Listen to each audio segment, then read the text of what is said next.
CMR ఇప్పుడు మరింత వైభవంగా విశాలంగా మన ఉప్పల్లో గ్రాండ్ రీఓపెనింగ్ 28 మార్చ్. నమస్కారం అండి.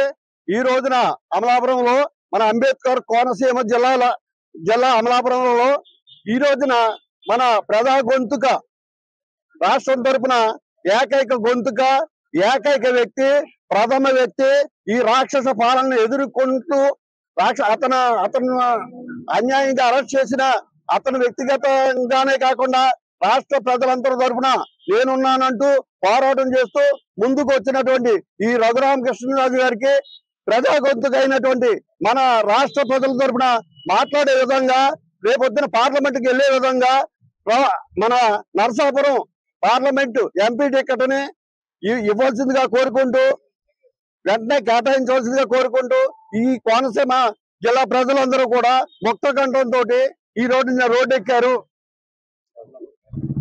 ఏదైతే ఆంధ్ర రాష్ట్రంలో 4 సంవత్సరాల నుంచి కూడా ఏదైతే దుర్మార్గ పరిపాలన నడుస్తుందో, ఏదైతే రాక్షస పరిపాలన నడుస్తుందో, ఆ రోజున స్వాతంత్రం కోసం అల్లూరు సీతారామరాజు గారు ఏ రకంగా బ్రిటిష్ వారి మీద ఉద్యమం చేసి తన ప్రాణాలు అర్పించారో అదే విధంగా తన ప్రాణాలను కూడా లెక్క చేయకుండా ఈ రాష్ట్రం కోసం, రాష్ట్రంలో ఉన్న ప్రజల కోసం, రాష్ట్రంలో ఉన్న ప్రజల మన ప్రాణాల కోసం ఎంతో పోరాడినటువంటి ఒక ఉద్యమ వీరుడు, ప్రజల కోసం పోరాడిన ప్రజానాయకుడైన మన రఘురామకృష్ణరాజు గారికి ఈ రోజున నరసాపురం ఎంపీ టికెట్ కేటాయించకపోవడం చాలా దురదృష్టకరం.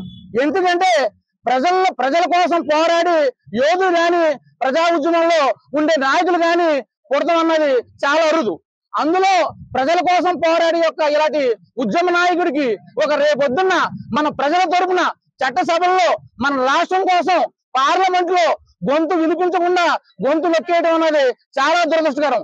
అందుకని వెంటనే మేము అంబేద్కర్ కోనసీమ జిల్లా త్రిపుర గారి అభిమానులు అందరం కూడా ఈ రోజున కోరుకునేది ఏంటంటే, ఏదైతే నరసాపురం టికెట్ ఉందో కూడా రేపొద్దున్న రాష్ట్రం కోసం, ప్రజల కోసం మన గొంతు వినిపించాలి. కాబట్టి వెంటనే నరసాపురం ఎంపీ టికెట్ ని రఘురామకృష్ణరాజు గారికి కేటాయించాలని చెప్పి ఈ అంబేద్కర్ కోనసీమ ప్రజలందరి తరపున, మా త్రిపుర గారి అభిమానుల తరపున మేము కోరడం డిమాండ్ చేయడం జరిగింది. సుమన్ టీవీలో మీ పర్సనల్ అండ్ బిజినెస్ ప్రమోషన్స్ కోసం కింది నెంబర్ కి కాంటాక్ట్ చేయండి.